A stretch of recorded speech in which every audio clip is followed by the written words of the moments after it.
Hello, ladies and gentlemen, and today I'm joined by Alex and Emery. Yeah. Hello, Alex. How you doing today, mate? I'm very good, thank you, Anthony. An absolute pleasure to be on your podcast. So I really appreciate you inviting me on because I saw before I came on some of the people you've had on in the past, and I'm an absolute nobody compared to some of the people you've had on, Lawrence and Laura and Rory Jennings. So yeah, absolutely privileged to come on the podcast. Thank you for having me on. No worries, mate. Now, would you mind just explaining to the people exactly what you do as your profession?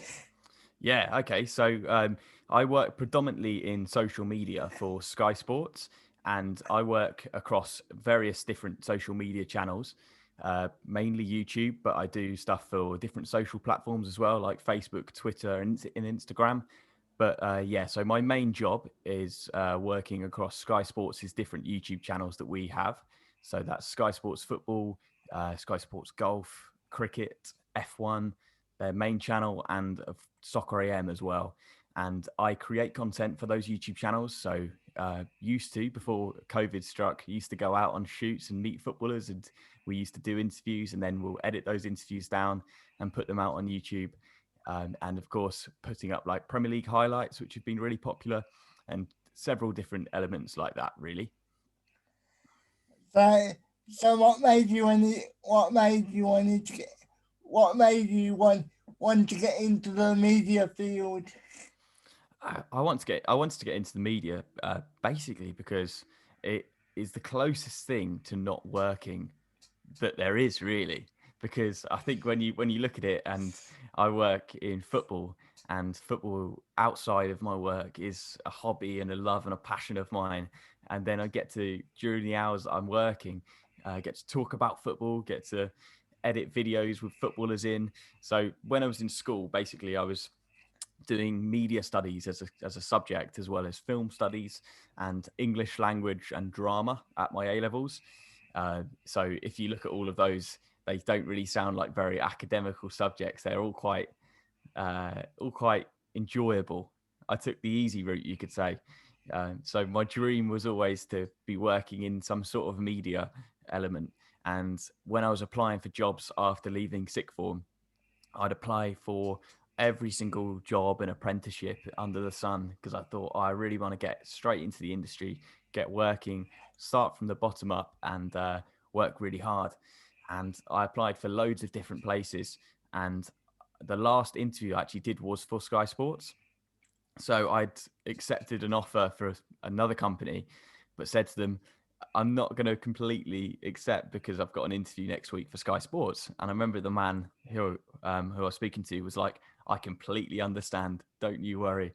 Because if you were to get Sky Sports, then that would be the dream. So I went to the interview and then luckily enough got the job for Sky Sports. So that's a little bit of an insight into why I wanted to work for Sky. So do you know when you used to do drama, were you any good at it or not really? Well, I think if I was really good, I'd probably be doing it on a stage right now. I did really enjoy it, but didn't it didn't turn into a job for me. You say that like that some people are good at it, but they just don't have the commitment. Yeah, I suppose if I'm honest, I was, and I don't want to blow my own trumpet too much. I was really good at school, and I remember when I was at school, drama was kind of like a safe space for me because you'd go there and it was a place where no one would really judge you. You could go and do drama, and you just get into character, do some acting, do some singing, and everyone was really supportive, and it was kind of like a little community within the school and a friendship group for me. So I made loads of friends within drama and did really, really love it and performed in all the school plays. I was Oliver in Oliver, and I did Grease as well. I was one of the T-Birds in Grease, did West Side Story. So I did a few different school plays and absolutely loved them. And it's a time of my life which I look back on and really did enjoy. To me, I thought I used to find drama not that interesting, to be honest. I really. It just, it just was not my cup of tea. Mm. I like films and that. When it comes to performing on stage, I'm not really interested in things like that. Yeah, it did go one of two ways. I always found that drama was the lesson where you'd get some people who really enjoyed it and would take it really seriously, and then you'd get a group of people who were like, "Nah, this isn't for me." So completely get that. It's not for everyone, but I do think drama is a subject which is often overlooked because everyone thinks that with drama you expect, okay, the goal is to be on a stage or to do singing and dancing, but I think for a lot of people it helps with their confidence. So for me, it was nice to be able to learn to be more confident and speak in front of people. I guess you could say it, it obviously it obviously helpful for what we do because even though we just speak to people through a camera lens, what I do, Mm. obviously that's part of the performing arts world, isn't it? Like verbal communication. Exactly, because for someone who said they didn't like drama, you're doing bloody good now, aren't you? So yeah, you're absolutely smashing it, and you're really confident. So maybe if you went back again, you'd be taking drama a bit more seriously. I think I think it's the actual playing of different characters. Mm, I'm just not into it because obviously when I'm doing this, I'm being myself mm. for the most part. So I guess the thing that I don't, the thing that I didn't like that drama was the playing of different characters. I know that can be quite interesting for some people, but for me, I didn't find it that interesting. Yeah, I understand that. Some people don't really enjoy that. I quite felt quite comfortable um, when you'd have to get into character. I remember, for example, like playing Oliver. It's almost like as soon as you're Oliver, I'm no longer Alex, and I can just kind of do and say whatever that character would do. So it was as much as if I actually went on stage and was myself and had to talk to a big group of people, I'd be so nervous, which sounds crazy. But if I was acting as a character, I wouldn't be nervous at all. So weird one. For me, the opposite. I feel more comfortable speaking Mm. on stage and myself rather than playing a character. Yeah, well, that's the way to be though. To be more comfortable being yourself. That's what everyone wants. So you've got the dream. So, so what was it? So do you know when you first were fleeing to be back with Sky? Yeah, have Mm. you got any interesting story that you're able to tell? Yeah, so hopefully it's interesting anyway. But when I went for the job at Sky, there's loads of different stages to the interview. So you start off and you do a telephone interview and you chat to different people. And then if you get through that one, you kind of back and forth over emails with people, sending over CVs and stuff like that. And then for the second interview, you go to Sky and you go to like an assessment center, and they put you through different tests, like seeing how you work with other people in teams, and giving you examples of, okay, let's imagine that Jose Mourinho's just said this in a press conference about Arsene Wenger. How would you react as a journalist? So different tests like that. And then when I got accepted and got the job at Sky, I always try and get to places early and try and be on time. It's one of my big things that I try and make sure I do. So I went to my first day at Sky and turned up, and I think I was expected to be there at 9 a.m. So I was like, I'll get there at 8:30 and just make sure that I'm definitely there on time and that I'm definitely not late. So I remember calling my manager at 8:55, the manager I'd not even met at this point, and saying, "Oh, I'm at reception." And he turns up and he's like, I can't see you. So immediately I'm like, okay, I turned up half an hour early. And at the moment, it looks like I'm late. So my manager's saying, "Oh, which reception are you in?" And I'm like, "Oh, I don't even know." Because if you've been to Sky, Sky is this huge, giant campus of different buildings. I think there's like 6 or 7 different I buildings. I can imagine because obviously it's run like a machine that Yeah. organisation is. Yeah. And obviously, there's just so many people that work for Sky. So I've just said, "Oh, I'm in reception," thinking there's just one big reception, and actually, my manager's in a different reception on a different part of the building altogether. And suddenly, I'm sprinting around. I remember him saying, "Oh, I'm at Athena Court reception." He said. So I'm just sprinting around, and anyone I see, just saying, "Please, please, please, tell me where Athena Court reception is." And I'm just chasing around this campus. Finally, get there, and I think I'm about 15 minutes late at the time. And I turn up and I'm absolutely gutted with myself because I'm like, tried so hard to make sure I was early. And it turns out that I'm 15 minutes late. And obviously, first impressions count. So hopefully, I managed to undo that first impression a little bit. Yeah, if I was in your situation, I probably would have got there 2 hours early. Oh, yeah. Yeah, that's the sort of person I am. I'd rather get there like 3 hours early and then just and just sit around Mm. rather than get there 2 seconds and not be ready for it. Yeah, exactly. That's the right mindset to have, Anthony. Definitely. Maybe I should have taken your advice, got there 2 hours early, not half an hour. Like for today, obviously we didn't say till 9 o'clock, but I woke up at 5 Did you? just to make sure I was up and awake. Oh, wow. That is preparation. because Definitely you, should learn from you. because in my earlier interviews, I used to I used to arrange times and then I used to sleep sleep in. So it used to be really awkward when I used to have to message the person back. Uh, and I always used to say to them, look, I'm sorry, I overslept. So, so I've learned from my experiences. Yeah, exactly. Yeah, that's the right way to. It's the right way to be to get up a little bit earlier and make sure that you're definitely prepared.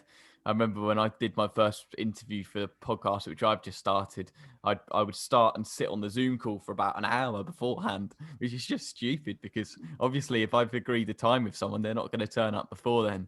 But I just wanted to make sure I'm definitely there. I'm on time. I'm prepared. Everything's good to go. So yeah, we're very similar in that respect. Yeah, because I've had to learn a lot of lessons from when I first started as you do. And a lot of them are personal lessons that you like, you actually, and you know, when you first start something, you can be over enthusiastic. Mm, And I think when I first started, I was over enthusiastic. mm. So, Yeah, I completely understand that. so, so yeah, I've had to learn quite a lot. And I'm still learning now, of course, but I think I finally got a handle on it.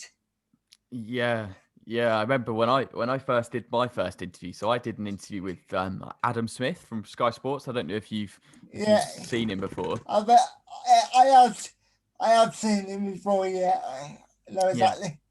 Yeah, he's a good friend of mine because we've done a lot of work together in the past. And even though he was a good friend, when I did my first interview, I was so nervous. I remember sitting in front of the laptop doing the interview, and it was like I was speaking to someone, first of all, someone I'd never met, and then someone who was like Cristiano Ronaldo. That's how I felt. And in actual fact, it was, I say just Smithy, he won't like me saying that, but it was Smithy, my mate, and a good close friend. So I was really enthusiastic and I was talking in a voice which wasn't even my voice and things like that. So different lessons that you learn along the way for sure. I I know exactly what you mean when you say you start speaking in a different voice because because when I first started, obviously because you're new at it, yeah, you end up, you start speaking like yourself as you should do, but as time goes along, you end up trying to emulate emulate the Mm. people that you see on the TV and the people you hear on the radio. Yeah, exactly. I feel like in the past, people come with this radio voice. So radio, maybe in the early 2000s and maybe even early 2010s, people would be like, hello and welcome to, this is the radio station, this is my voice, blah blah blah. Whereas nowadays, I think everyone is more well understood that people just want to hear people talking, and people want to hear a completely natural discussion. So people like Laura, for example, who you had on, she on my podcast said that when she started out, she was talking in a voice which wasn't hers, and then naturally over time, and as she gets more comfortable, she just starts reverting back to her own voice, because obviously people like Laura's personality. She's an amazing bubbly person, so if she just is herself, then people are going to like it and she's going to come across well. Yeah, I completely agree with that because a couple of weeks ago, yeah, I was speaking to a good personal friend of mine, yeah, and he wanted to do all of my stuff because he's obviously my mate, yeah, so Mm. he's curious, and he said to me, why you speaking like a, a guy sports presenter when you're not when you're not a presenter? It's probably, he can tell because he's your friend and he knows how you talk when you're talking to him. That's the thing. So yeah, he's probably spotted that one early. But yeah, you'll find that the more of these that you do, the more normal your voice will be, I think, probably. And then the same with mine as well, because even now I'm talking up, and this isn't my normal voice, Anthony. I think I think what really triggered my mindset into speaking on the centre. You know, when I was speaking to Laura, yeah, Mm, obviously 'cause Laura's very professional, yeah, and she got that cadence. mm. I think I tried to emulate that sort of cadence, and I can't do that cadence because obviously my disability did not allow me to do that cadence. So Yeah, I just need to speak how I speak to my mate going down the road, basically. And that's what everybody should do. exactly. Yeah, because it's easy to look at other people and think, oh, I want to be like them, I want to talk like them, or for example. But the reality is that no one can be you better than you. And once everyone understands that and kind of is unapologetically themselves and realizes that I'm the best version of me and no one else can be me better than me, and just embracing the fact that you are yourself, that's when you're completely comfortable. And then the listener and the viewer can see that and see a really natural conversation, I think, anyway. Yeah, I completely agree with that, mate. Just one. I just wanted to make sure you can hear me, can't you? Because I've moved my microphone a bit so can you still hear me? Yeah, absolutely. Yeah, I can hear you Uh, perfectly. okay, I just wanted to make sure because I didn't want to be talking and then you had to guess what I was trying to say. No, I've got you loud and clear.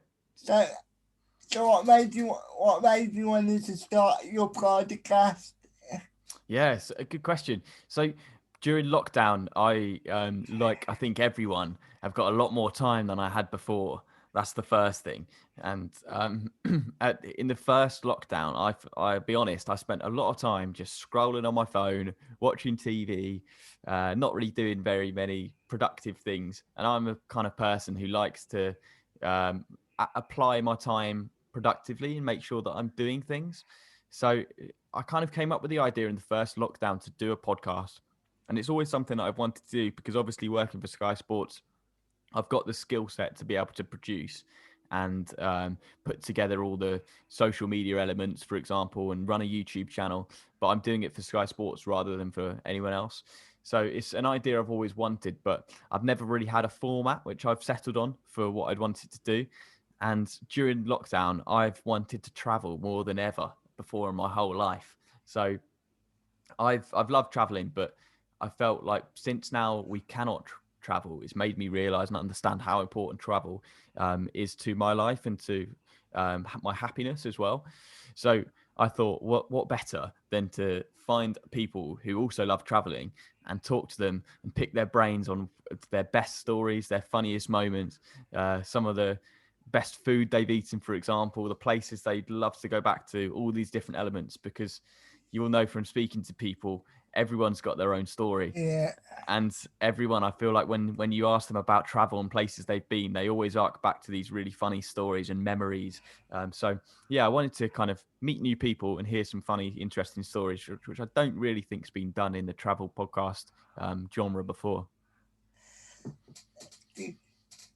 Uh, and and the one thing I would say, I mean it's as I mean it's as a compliment, but you've also got the connections, Mm, because obviously you can get on some of your colleagues from Sky Sports or the Football Daily, which we want that I want to talk about eventually. But you know what I mean, like you've got the connections to really yeah. make it work. Thank you very much. Yeah, I'm very lucky, to be fair, that I've got some really talented and great friends to call upon for help. Because yeah, like you say, when you're trying to get something off the ground and you're trying to get people to come on the podcast, it's really hard. And I'm finding that more than ever, to be honest, now, Anthony, because I've got, like you say, I've had some good guests on in the past. I've had Laura, Tube, Smithy, Joe Tomlinson, different people like that from Sky Sports. But once my Sky Sports contacts book is drying up and I'm trying to get different people on, it's hard work. It's really hard work. So I'm sending lots of messages out to people I'd love to have onto the podcast, and sometimes they don't reply. So I'm just having to get used to that element of really trying to message as many people as possible and hoping that I get some responses back. But yeah, I've been really lucky so far. The one thing I would say, please don't get discouraged if, if they don't respond, or they say no, not right now, because you know when I first started, yeah, Mm, I used to get really discouraged and really, uh, yeah, I used to get really discouraged. So I think it's important just to remember, for every one person that's gonna say no or not right now, there's always gonna be another person that will say yes, and you yeah. just need to try your best. Yeah, thank you, mate. That's a really good piece of advice, to be honest, because that is something I have struggled with. Because I think as much as people don't want to admit it, it does hurt when someone says no to you, or someone says, "Oh no, I don't fancy doing that," or for something like that. It does hit you with that dagger to the heart. That hurt. You didn't want to take time out of your day, but you're so right. There'll be someone who does want to do it, and there'll be someone who enjoys it and wants to get on board and is grateful that I've asked. So I need to learn that. That's definitely a skill I need to get better at. Have you not got any mates that would like to do an episode or two? Because obviously that's the way you could go down. If you're really struggling for guests, you can get some of your mates to come on like your real life mate. Mm. Yeah, I have got a couple. I have got a couple of friends who've been traveling. So, for example, in the first series, I had a friend of mine called Christian on, and he would admit himself he's not got a massive profile, but he went traveling for 6 months with his girlfriend around. I think it was 9 months actually, 9 months around the world, and they went to all these incredible countries and did all these amazing things. And I've had so many compliments on that episode, and he's like I said, not a huge profile, but he's just got an incredible story to tell. So you're so right. If there's a story and if the episode's going to be good, yeah, it doesn't matter so much about the person's profile, more about what they've got to say, really. I, I would also recommend try asking YouTubers to come on, because Mm, YouTubers are more likely to come on. I find. mm, Obviously, you can do whatever you think is best. But mm. that's my advice. Yeah, I would really love to get loads of YouTubes on because I'm a big YouTube fan myself. Do you like YouTube as well? Yeah, as you might have seen, I like people like True Geordie Mm, and Lawrence Licking and people like that. They were my inspiration for really doing this sort of thing, to be honest. Because as you know, they've got a really successful podcast. So I thought, why don't I give it a go? Yeah, they're so good, aren't they? True Geordie and Lawrence. They've got such a good dynamic between them, and I think everyone in the recent years in the YouTube game, when they've started a podcast, they've been the benchmark almost. True Geordie and Lawrence, in terms of if you can make a podcast which is half as good as theirs, then you're onto something. So yeah, I will definitely try and get some YouTubers on, like you say. I'm working through a list, and I've sent quite a few messages out. But if I could get some big name YouTubers on, that would be an absolute dream. Because yeah, yeah, did I if you message Lawrence Pickle, I'm sure he wouldn't mind coming on at some point. Yeah, I'll definitely message you. And if you don't mind, I'll drop your name in and say we're friends. That might help me out, yeah? Yeah, yeah, he can definitely do that. Cause he done that with me before with certain other people. So it doesn't hurt to have a recommendation, does it? Absolutely not. Yeah, I'll definitely try and get him on, and hopefully he'll come on. He'd be a brilliant guest. You know the football daily. Yeah. Mm, Obviously, you do what you do specifically. You do social media stuff with footballers like Deli Ali and mm. people like that. So is it difficult to create interesting content with obviously some of the restrictions that you have with some of the guys, like management wise and things like that. Do you mean is it hard sometimes when when you want to ask something and certain management don't want you to ask it?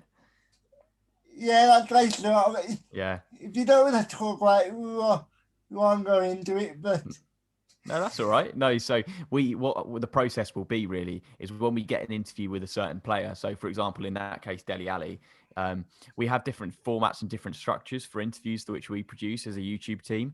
So, for example, one with Deli Ali that I did was actually my first ever uh, feature which I produced, which was a bit crazy, really. So I came up with this idea called throwback tweets.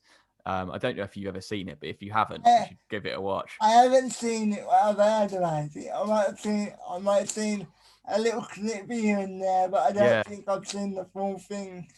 yeah, I'll explain it then. Basically, what we did was, I don't know if you've seen, but Deli Ali, when he was in school, he had a Twitter account and he would tweet little silly tweets like, "Oh, just been at school today. It was boring," or stuff like this. So I had this idea to basically go and meet Deli Ali and give him all of his old tweets and say to him, "Oh, what was your thinking behind this when you tweeted it?" So I did that with Tubes, and Tube sat down with Deli and asked him all these things. What did you think about this tweet? And yeah, it went down really, really well, and it was the first feature I'd ever produced, and I edited it as well. And then that weekend, it ran on Soccer AM, the TV show. So Yeah, that was a real proud moment for me. But in answer to your question, to be a bit more specific, um, in that scenario, what I would do is I'd compile all the different tweets which I wanted him to speak about, and I'd put them forward to his management or his agent or the club, and say these are what we want to speak about, and then they would look at them and say, okay, you can speak about all of these, but remove this one.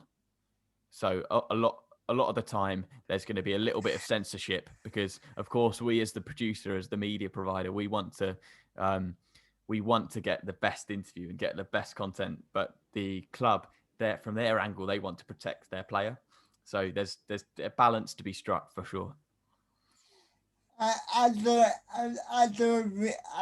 has there ever been a bit of content that you wanted to produce, but for whatever reason, guys sports or somebody else is com- completely axed it for whatever reason.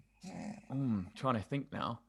Um, no, to be honest, you know what? My manager is so supportive of creative ideas. It's it's brilliant, to be honest. So our team of YouTube producers often have discussions and try and come up with different ideas to keep our content fresh and creative. And it really is a case of, okay, we've got eight great minds here working at trying to come up with a concept, and we'll each put forward ideas and we'll debate as a team. Okay, I think this will be stronger. And as soon as we've come up with an idea we think will work, it really can be a quick turnaround of, okay, we've got an interview this week with, I don't know, Harry Kane. We've got an interview with Harry Kane. Let's give it a go. Let's give this new format a go. So yeah, my manager and my team are so creative and supportive that when we've got an idea, we often just run with it. And then the beauty of YouTube is that YouTube tells us how successful an idea is. So, for example, if we do an interview with Harry Kane and it gets 50,000 views for Sky Sports, we know that's pretty unsuccessful. So we'll perhaps go, okay, we'll try it once more. But if it does bad views again, we'll stop that feature and won't do it again. But if we did that feature and it did 1 million views straight away, we would go, okay, I think we're onto something here, and keep producing content like that. But you also don't you also don't overmilk the cow, do you? If you know what I mean. Yeah. I know that was really weird. I think you knew what I meant. Oh, absolutely, yeah. So, yeah, we've had series in the past which have been really successful, and it's often a case of, yeah, like you say, not to over milk the cow. Don't keep it going too long, because people can get tired of a interview format, because once they've seen an interview format for like a few years, then people go, oh, I feel like I've seen this already. So it's definitely important to keep coming up with those fresh ideas and keep thinking on your feet and reacting to trends and stuff like that, for sure, definitely. Yeah. But do you know from my interview style, I think for my interview style, the way I like to do it, yeah, I like the honest conversation. So more than likely, I probably would wait until the players are retired, so they can speak a bit more. 'Cause obviously, when they're active playing, they obviously got things that they can't speak about for obvious reasons. So I would probably wait until they're retired, or you know what I mean. Yeah, That's just the definitely. way I look at it. For sure, yeah. You often find, don't you, that when you go to a player, and hopefully it's not what we do with our different structures, but when you see people interview current players, there's almost this wall up, and they'll give you so much, but the more personal elements about their life and stuff like that, they are a little bit more reserved about. So you're right. When a player retires, they definitely do open up that bit more. I was going to ask you, Anthony, who would be your dream guest then, in terms of a footballer? I, everybody can say this, but I would love to interview it. I would love to interview Cristiano Ronaldo. Yeah, you've reached for the stars there, haven't you? Well, if you don't aim big in an idea, I do know it can't happen one day. Exactly, mate. Yeah, I reckon that you can make that happen for sure. Maybe one day when he's retired, and if I get to the point where I'm big enough, where I can get big big recommendation from people, Mm. and who knows? Yeah, definitely, mate. If you keep working like you are now and as hard as you are now, then I can see that coming in the future for sure. Yeah, 2021, 2021. I'm gonna run it more like a business, and less like a personal, less like an individual, because I think sometimes I think sometimes it's better to run things like a business. So in terms of my YouTube my YouTube channel, where this where this podcast is gonna go on, it's Mm. gonna go on to. I made it so it's specifically designed for the podcast. Mm. So everything on the channel is specifically about the podcast. Mm. So so that way I can build up a decent following.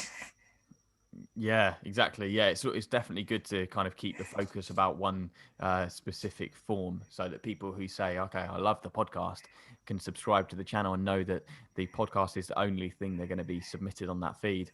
So yeah, you've got a great concept and a great format going here. So just keep up the hard work, and you'll be onto something big. me- I appreciate that, mate. 'Cause, obviously, if I want to create other content, I've got other channels that I can do it on. I've Mm, created three channels. Obviously, the podcast channel, and like Anthony TV, where I just talk about whatever I want. And mm, I've got Anthony Reacts, where I do reaction videos. mm. Yeah, that's a really good idea, actually, splitting up into three different channels. Obviously, you see the Sidemen and stuff like that. They've got their numerous channels with their different formats and concepts. So, yeah, keep plugging away, and you might be as big as them one day. I hope because obviously it would be really inappropriate if I watching a football competition and then I have a footballer after after sla- after slagging him off. You know that's Yeah, yeah, I completely get that. Yeah, when you find that a lot of people try to not really have football opinions, just in case one day they meet up with a footballer and they've said, "Oh, I didn't think he was very good," and then now they've got to speak to them. but to be fair, know my personality. Yeah, I do like to keep it constructive even when I am criticising. Like you never hear me curse out a player. The worst thing I might say is they performed a bit a bit shit today. That's probably the worst thing I would say. But obviously, there's nothing wrong with constructive criticism as long as you're respectful about it. No, completely, yeah. And also people like hearing an honest opinion as well. So you can't just say good things. Otherwise what they'll be like, oh well he always says good things and they won't really believe what you're saying. So you've got to say the good and the bad. So there's that counter of the two opinions. So yeah, good to speak your mind. Keep it up. That's the best. That's the best way to me, man. Because if you get too intimidated that it affects your content, and if people are gonna think that you're mainstream, chill. No, no offense. Yeah, you could definitely be too censored and no one wants that. Nobody wants that too censored content. Obviously, I understand if you're working with Sky or BT or anybody like that. I understand you have a level of professionalism. You have a level of professionalism. But on YouTube, I obviously I'm independent, so I don't need to be as censored censored as somebody like you would have to be obviously because of Yeah. your employment. Yeah, exactly. You are right. I do have to censor myself a little bit, and I remember when I first started it, and I think I was doing a podcast with Laura, and she said to me, "Oh, can I swear?" And I said, "Yeah, okay." I didn't really know at that point whether the podcast was going to be a podcast where we swear, but yeah, I think you're right. I actually would encourage. It's not not encourage swearing, but encourage people to speak in their normal tone and in their normal dialect. So if someone is naturally someone who just drops in a swear word every now and then, rather than like censoring themselves, it's good to let people speak in their normal manner. That's the best way to be, mate. Like I always say, as long as you're not gonna say anything too controversial, we all know what I mean by that. You can say whatever you want for the most part. Mm, yeah, completely agree. That's a good way to be. So, mate. So, what was your first experience like when you met people like Norwood? Did you feel intimidated, or was you like, okay, I'm, I'm, I'm here now. I'm gonna prove that I belong here. Yeah, good question. So I remember I can tell you some funny stories about my first interactions with people. So when I was at first at Sky Sports, I think everyone would be the same, but I was so nervous. It could have been a presenter on Sky Sports News or a footballer or a main Sky Sports presenter or anyone who saw. I was immediately nervous. I was at this point where I was this 18-year-old kid and I saw these people only ever on a TV screen, and now I'm seeing them face to face. I'm seeing them in the elevators. I'm seeing them around the office. So a good example would be on my first week. I was working for the Sky Sports digital media team, and we produced this clip with Jeff Stelling, and it'd be each week he would predict the games that weekend for Super Six. So I was shadowing a different producer on our team, and he said to me, "Okay, Jeff Stelling's going to come in a few minutes. I'm just going to nip to the toilet. If he comes, you just have a conversation with him and just kind of let him know that I'm going to be a few minutes." And I remember my heart was beating out of my chest. It was absolutely thumping because I thought, "Oh my God, what am I going to do? If Jeff Stelling comes, I'm not going to be able to speak to him. I've seen this man on the telly. I've watched him for years. I'm so nervous." And he came before my friend had come back from the toilet, and he was speaking to me, and he was the nicest man, genuinely, because he was speaking to me like, "Oh, which team do you support?" "Oh, I support Reading," and we just had a conversation about Reading, and obviously he's such a knowledgeable man. He knows so much about football in every single club. So that kind of helped relax me, I think, to realize, okay, you know what? These people, they are on TV every single week and they're so super famous. But when you actually speak to them on a personal level, they are just normal people. So encounters like that. And also, if you've got time, I'll tell you about the first time I ever met Laura Woods, which is a funny one. So when I met Laura, it was on the team which was producing content for Sky's YouTube channels. So I was chosen to be a producer on that team, and Laura was chosen as the presenter alongside Adam Smith. So I remember Laura wasn't famous at that time, and she won't mind me saying that. She was doing bulletins, or sorry, clips for game changers and online digital packages for Sky Sports Darts. So by the level that we know her now, and everyone knows her now, Laura wasn't anywhere near that level at that stage. But I remember still being super nervous to meet Laura. And I remember I went up to her, and she was stood with Adam Smith at the time, and I was alongside the other producers who'd been chosen for the team. And I shook Smithy's hand and I gave Laura a hug. But the most awkward thing happened, Anthony, because she went in for a handshake.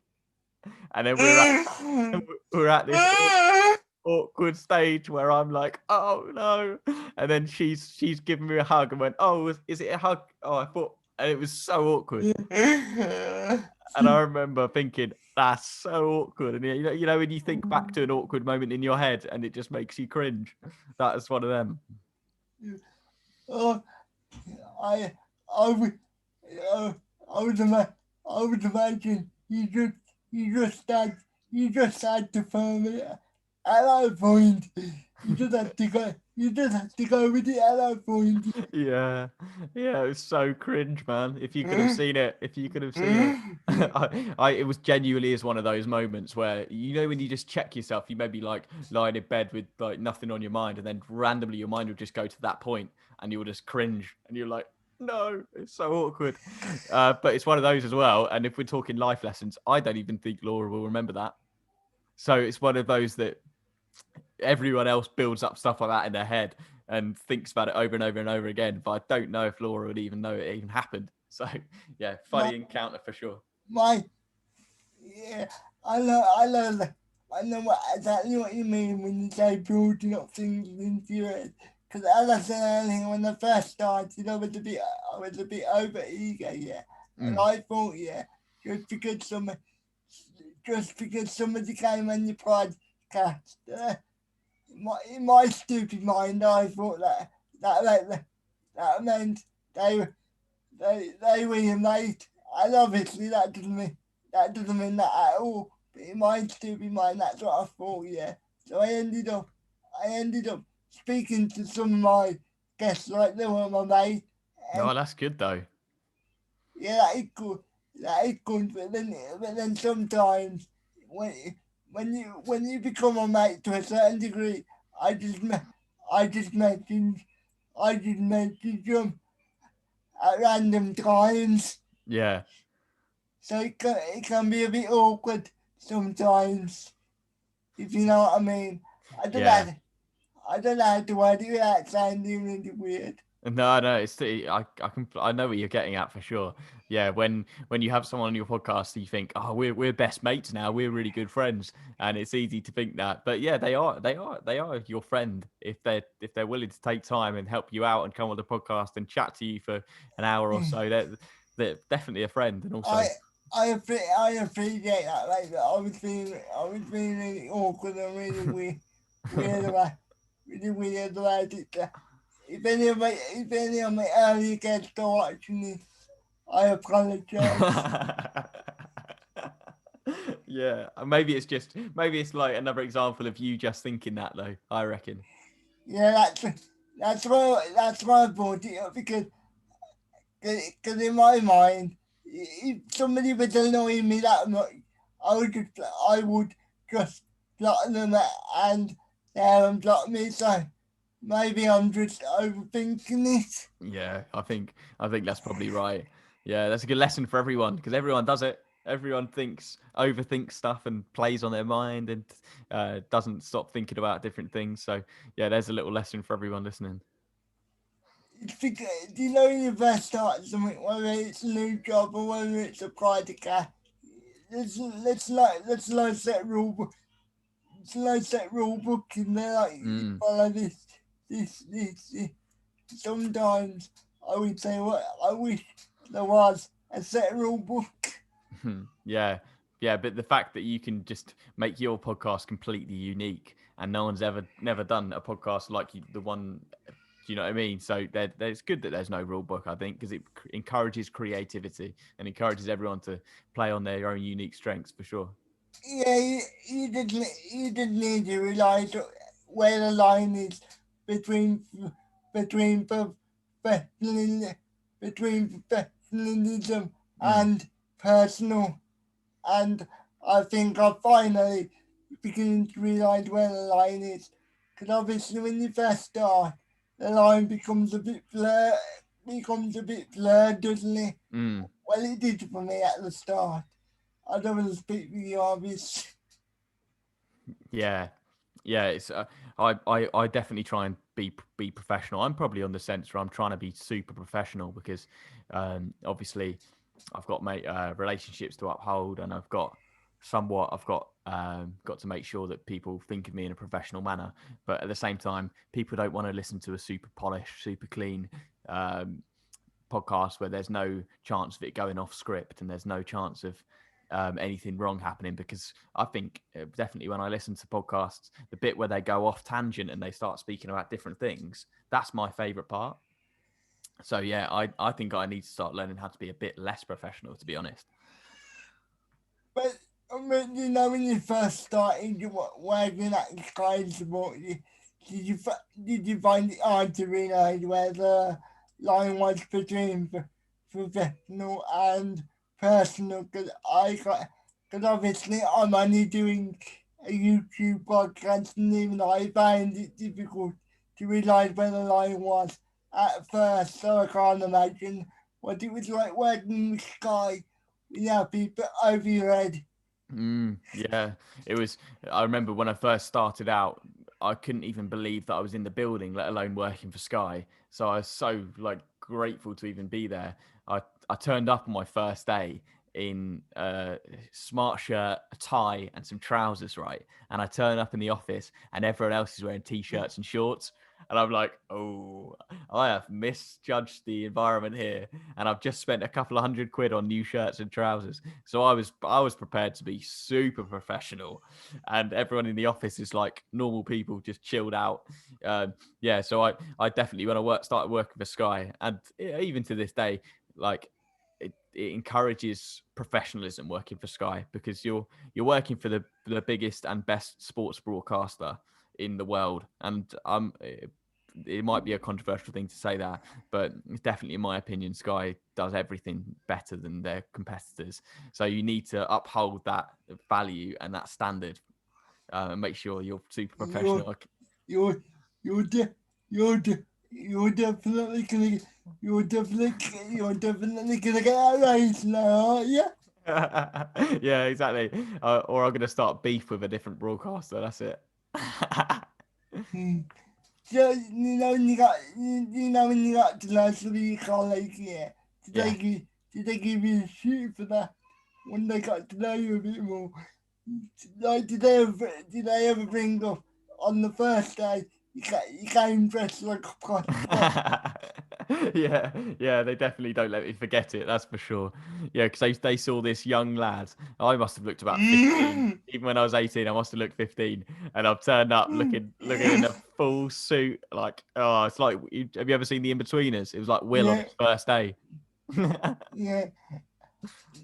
To be to be honest, yeah, I don't think I could work in an environment where you have to wear a suit. It's just not me. I Yeah, can't even wear ties.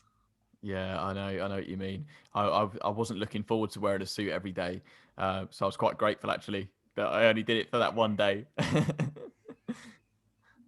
So so do you know when you work with when you work with players like Deli Ali, yeah, Mm.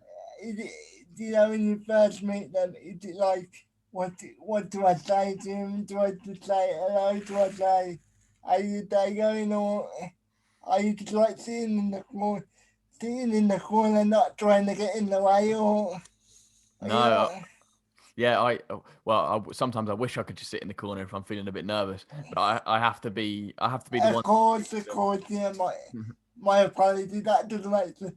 But you know what I mean? Like, Yeah, yeah. do you actually try and have a conversation with them, or do you like just do what you gotta do and then just bolt? I think yeah, there's definitely a blend of the two. So like I've said before, I do try and remain professional. Like when the first time I ever met Deli Ali, for example, he came into the room and I think he's the same age as me. So I'm 25 now, and I think he's 25. So I'm 25 as well. oh yeah, yeah. Yeah. So when he came into the room and I was 18, he must have been 18 as well. So obviously a really young lad. And he's come into this room, and I think there are probably about 10 different people in the room at the time. And every single person has kind of just immediately been quiet. And you could have told he was in the room without even looking at him. He has this presence. You've walked in, and everyone's okay. Now's the time to be on your A game. So yeah, in that scenario, I was super nervous, and I remember just explaining the idea to him, and then Tubes has taken it away and done what he does best. But yeah, now as I've got more experience, I often go on shoots, and well, I used to anyway, and have to work with footballers of different levels. But for example, if I've met like a super famous footballer like Kevin De Bruyne, I've got to keep my calm, explain the concept of the interview to them in as simple and a clear manner as possible, so they understand what we're going for. Remain super professional, but also come across like a nice person as well, so that they can be in a good mood and give us the best version of themselves for the interview. So yeah, there's a balance to be struck. To be honest with you, right, for me personally, I don't really get starstruck. I don't really get starstruck. So Mm, when I do, on the off chance I do meet, on the off chance when I do meet celebrities, yeah, mm. sometimes I can come across like I'm not really that interested because I just say hello, how are you, and just things like that. Mm. No, but that's good because I think footballers when they go about their normal lives, they must get sick of meeting people who just get starstruck and get all giddy and stuff like that. So if they can, I always think that if and when you meet a footballer or anyone of is in the limelight, if you can speak to them in a normal tone and speak to them just as a normal person, and then that's the way to do it. Because like I say, they must get bored sick of people losing their mind at wanting photographs and signatures and stuff. Can I just think, I just think we all we all bleed red, and we're all gonna die eventually. So the status really matter. Yeah, exactly. No, you're absolutely spot on. Yeah, everyone's a normal person, whether they're on TV or not. So you just need to speak to them how you'd speak to anyone, really. Obviously, there is some places out there in the world that do think they're God, God gives the Yeah, world. yeah, yeah, yeah. we obviously aren't mentioning it now because it would be really awkward for you. Yeah, yeah. I'm glad you let me get off the hook there. I thought you were going to ask me to name some people, so I'll keep my lips sealed. Nah, I'm the, I I know that I know a lot of people like to criticise like people like Football Daily, guys for being too professional sometimes, but I get it. Yeah, You have a certain professional standard that you have to uphold to. yeah, yeah, yeah. We do at the end of the day because what people don't understand, for example, if we're super negative on a club or a player, and then the rate at which we interview people and go to clubs and do interviews and, for example, negotiate rights and all these different complicated things. If we've said something negative about a player or a club, and then we turn up the next week and we're interviewing that player, that's not going to go down too well, is it? So I think people want this scenario where we're super critical, but it's just not going to exist. We've got relationships to maintain. Because you know if I'm with a player or if I'm with a new celebrity, yeah, and if I heard somebody slag me off, and then and then and then the next week they wanted to interview, I'll be like, fuck off, I'm not I'm not giving you an interview. You just slagged me off 2 months. You just slagged me off last week. Yeah, I wouldn't blame you at all as well. Yeah, there's been situations like that in the past, and you kind of have to go, yep, fair play. Yeah, why would you help us out? Someone did say something bad about you. So yeah. Just to fix it. There is a difference between basically just slagging off a player just because you feel like slagging off and being critical. I think there's a way to do it without being super disrespectful, but still being giving your honest opinion. Do you know what I mean? Like there's a way to be constructive with your criticism. Well, at least the player could say, "Okay, I Yeah. disagree, uh, but fair enough." Yeah, that's the thing, isn't it? Because obviously Sky has hours of content to fill. For example, after a match, let's say, and a team's lost, and they've got pundits talking about that game for 2 hours, and especially when you got a pundit like Roy Keane who's not afraid to speak his mind, people are going to bring up the good and the bad from that performance. So there's ways you can do it for sure. Speak negatively about a player, but maybe if you bring up some evidence and bring up some stats and back up your point, that's probably the way to do it, I think. Rather than just running your mouth, because I think Yeah. sometimes, especially on YouTube, I think a lot of people can like to run their mouth with no consequence. To be honest, that's just my personal opinion. I know Mm. you can't really add anything to that's just my personal opinion. Yeah, I think people like speaking negatively about people, but yeah, I'm with you on that camp. If someone starts speaking negatively about a player, I'm like, okay, well, where's your reasoning? Where's your stats? Where's your data which backs up your opinion? Have you just seen him make one bad pass and then you've got him in your bad books and you're going to completely go in on this one player? Yeah. So, some players are so polarizing that they're automatically going to get a criticism even when they don't really deserve it, in my opinion. Yeah. Yeah, spot on. So, you know, when it comes to interviewing players, I would love to interview somebody like Marcus Rashford. Mm. Not even about football, just about what he's doing off of the pitch. Yeah. Yeah, he is an absolute hero, isn't he? He's been the star of 2020, in my opinion. It's been a pretty rubbish year for everyone else, but Marcus Rashford's had a brilliant year because he's just come across as the true hero that he is with all the hard work he's been doing. Yeah, that's an interview we've done actually. Tubes did sit down with Marcus Rashford for the Boxing Day Soccer AM show and spoke to him about lots of different things, but did touch on the work that he'd done to raise money for children who need it for food. So he is a hero. Would that, other than Cristiano Ronaldo, would that be your top interview you'd like to do?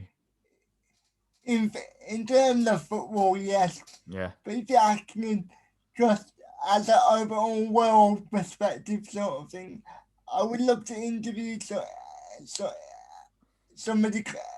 I don't know whether you like wrestling or WWE. Have Mm. you heard of somebody called John? You probably have. John Cena, you can't see Yeah. me.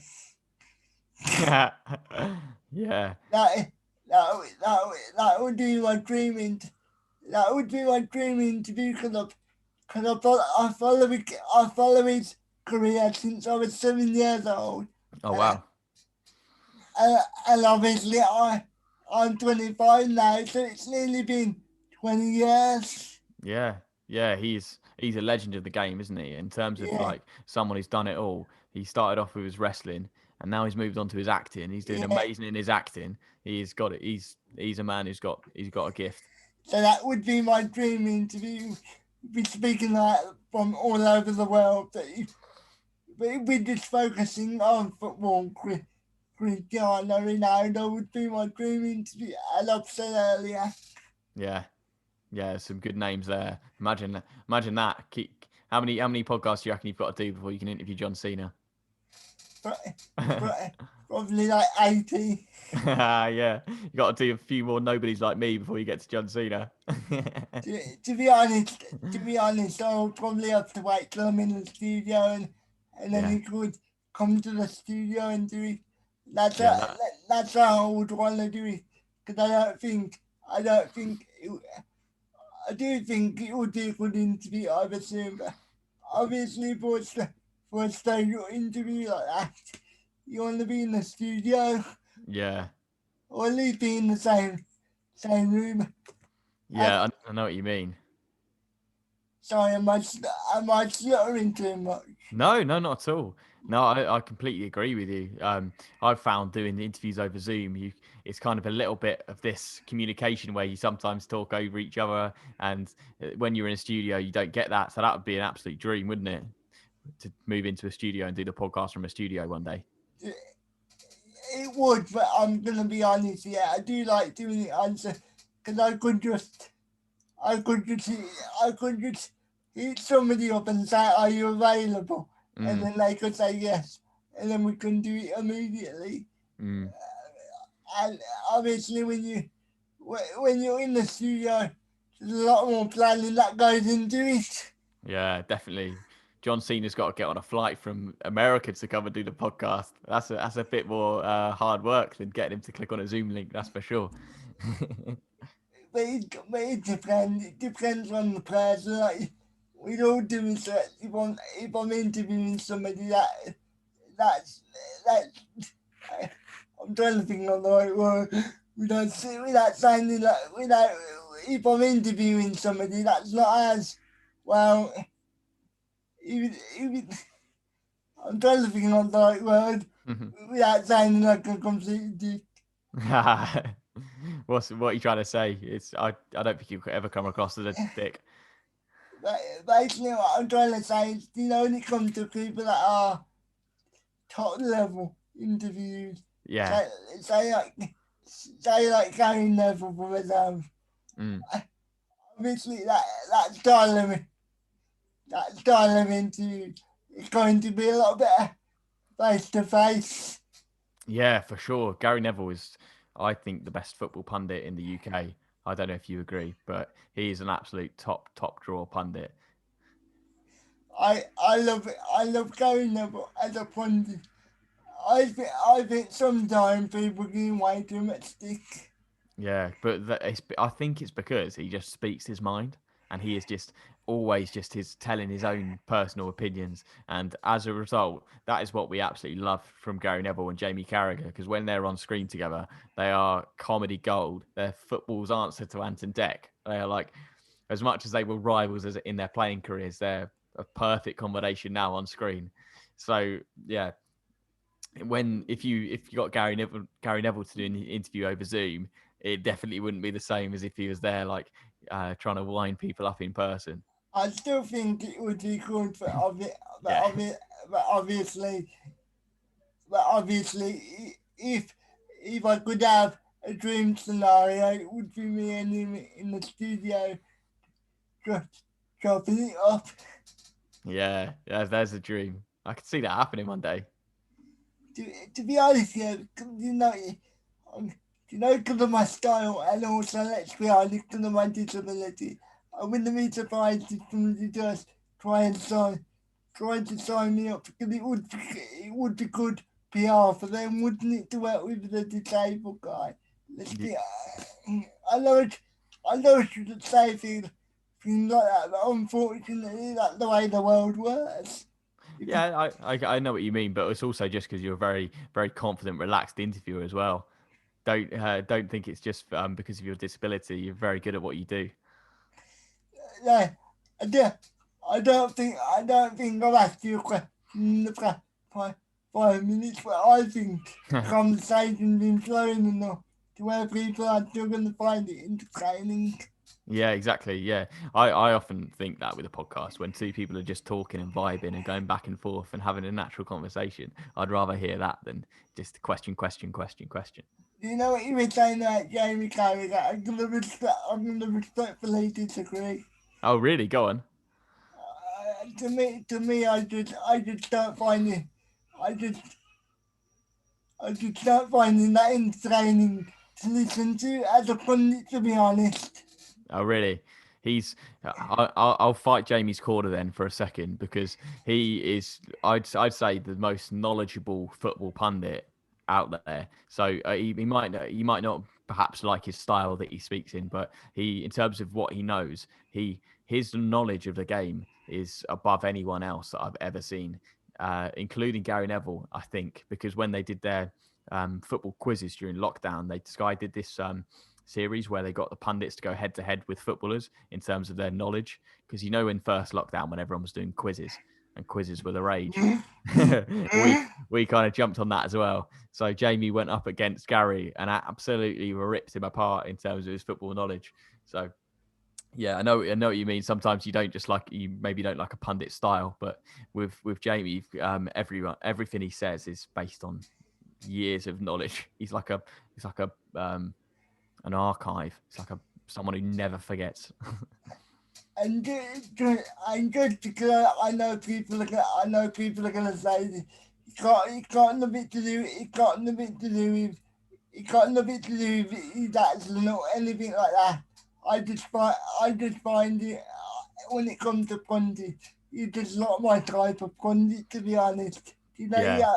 You know, you have different styles of obviously punditry, yeah, and Mm. it's just not my cup of tea when it comes to his style. Yeah, I know what you mean. Obviously, I fully respect his opinion, and he obviously knows what he's talking about from a footballing perspective. Because Mm. he's played the game for nearly Yeah, 20 years. yeah, yeah. Every pundit's got a different style. I know what you mean. When I listen to some pundits who are a bit too statistical or a bit too straight, and I like the kind of pundit who can have a bit of banter. So like, I absolutely love watching Roy Keane. Whenever Roy Keane's on the screen, I am in my element because especially as someone who cuts content for YouTube. So we put out little sections of punditry and Yeah. analysis and stuff for YouTube. So we in our team know that if Roy Keane is on the screen, we're gonna get 1 million views. We're gonna get so many views because he is just comedy gold every time he talks. It's always stuff that he comes out with about players and about. Uh, Obviously, he was a tough tackling midfielder in his day. So whenever he sees someone hugging someone or doing anything that modern day footballers do that he didn't do as a player, he just goes in on them.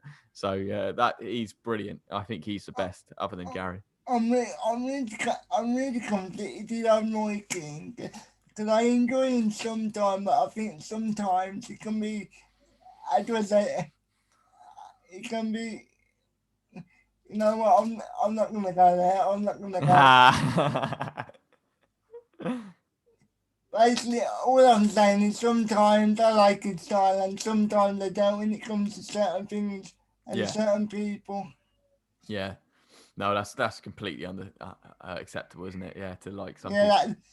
that, that's probably the best way to say it without getting myself in any legal trouble. Yeah, maybe. Yeah, that's the best way. So, so, I mean, so, so do you know when it comes to people like Michael Richard, yeah, do you enjoy his style or what do you think about his style? I think Micah Richards, I think, has been an absolute breath of fresh air to football punditry. I think if I could bottle his laugh and just open the bottle and listen to it whenever I wanted, that would be amazing. I reckon his laugh would make the best ringtone because he just cracks me up. Whenever he starts laughing, I start laughing as well. He's got such an infectious personality. So, what he's brought to the football punditry game over the last year, like we said that Marcus Rashford's had a good 2020. I think Mika Richards has had a brilliant 2020 as well because he he came onto our screens, I think, for the first time in 2020.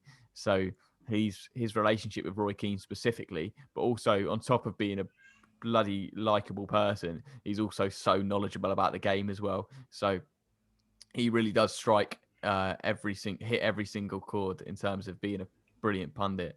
And yeah, if this is his first year, then he's only going to keep getting better and better. I'm gonna be honest. At first, I wasn't very keen on his style, but over time, he grew on me a lot. Mm, yeah, I think everyone was like that. Did you remember when he did that first appearance and he said, "Oh, I burst onto the scene. I came onto the scene. I scored that goal." And then Roy Keane goes, "Burst onto the scene." And he was like, "I burst onto the scene. I was the youngest defender for England when I was 18. I'd say that was bursting onto the scene." That was, in terms of bursting onto the scene as a pundit, he absolutely did that. Another fun I really like is Alex Scott. Uh, I think he's probably one of the best pundits out of the newer pundits. He's probably one of the best around in my personal opinion. I really like punditry.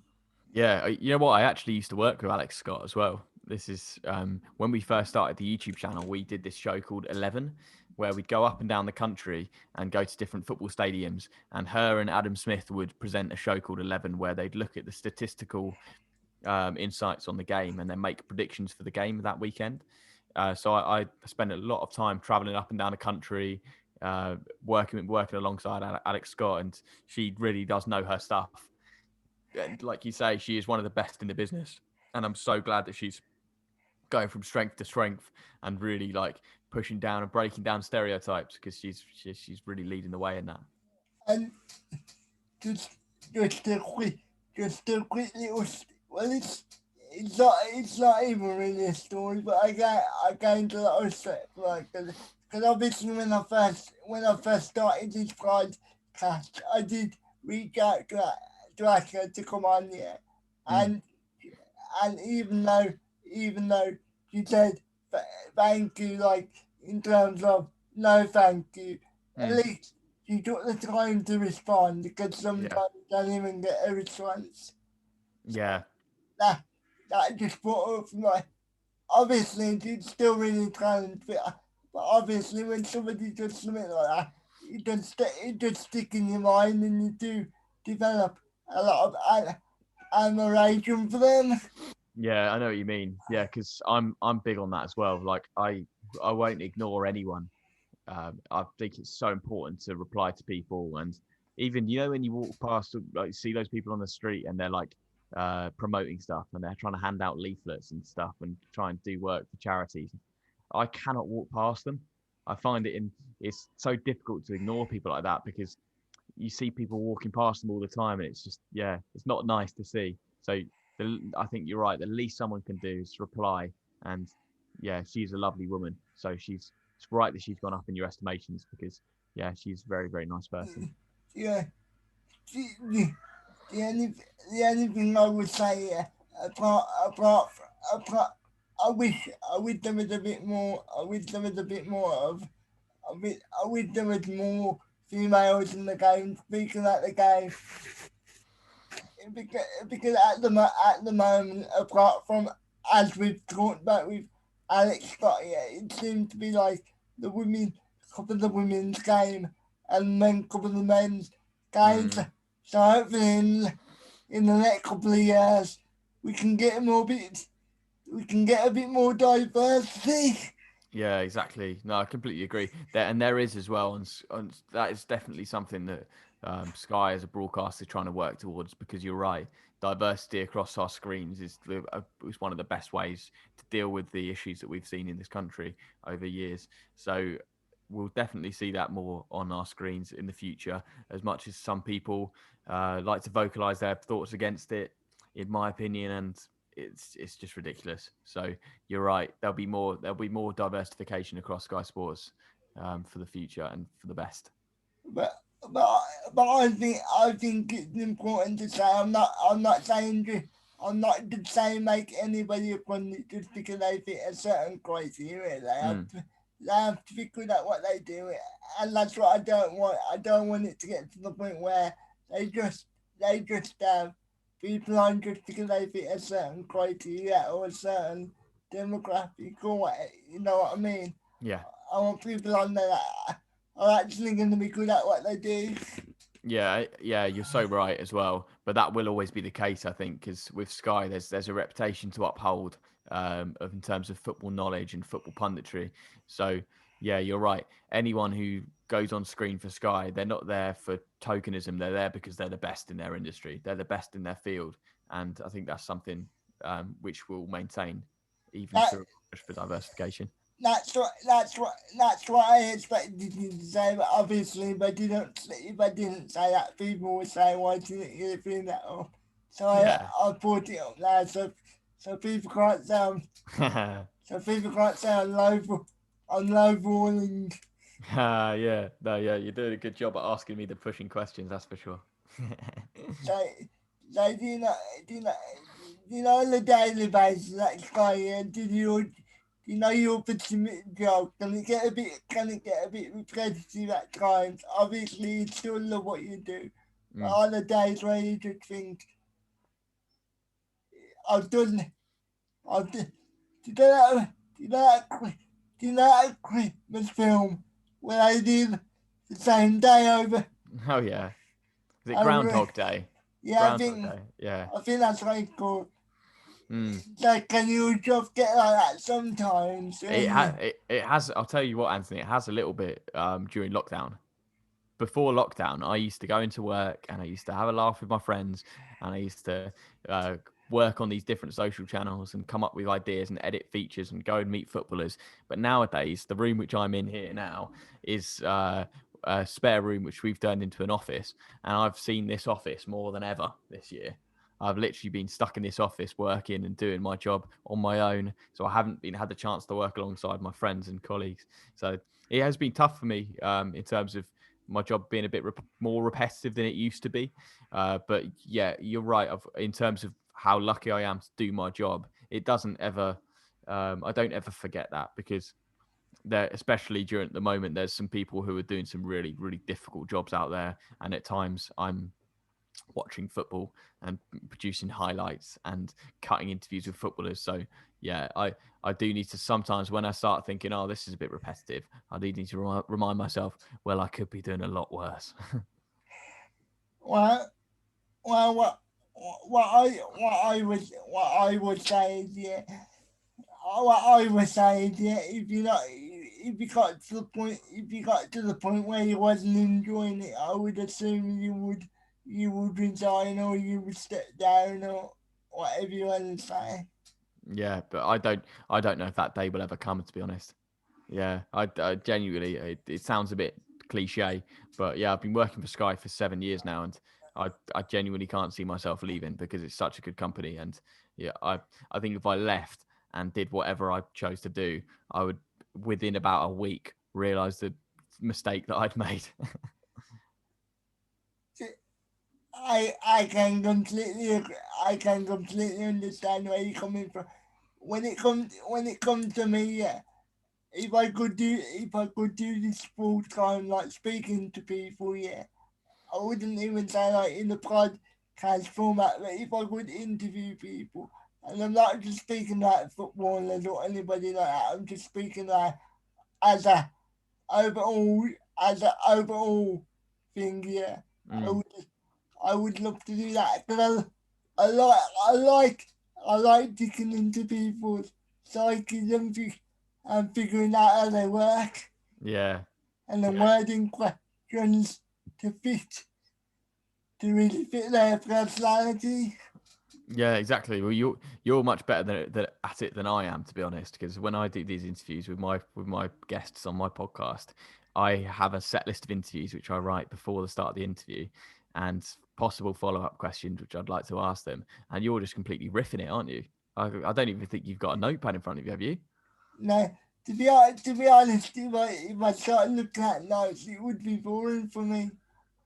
I understand sometimes with certain people you have to have notes because obviously I have to get clearance, but if I can help it, I just like to wing it. Yeah, well, you're doing well at it. I think if I started winging it, I'd probably forget what I was even talking about altogether. Sometimes I do have to stop myself and I do think to myself, no, come back. Yeah, You can't do by there. You can't do by there and right now. Like as I was saying like Roy Keane. Do you yeah, know what I was gonna say like Roy Keane? But then I stop myself. yeah, That's the perfect example of that.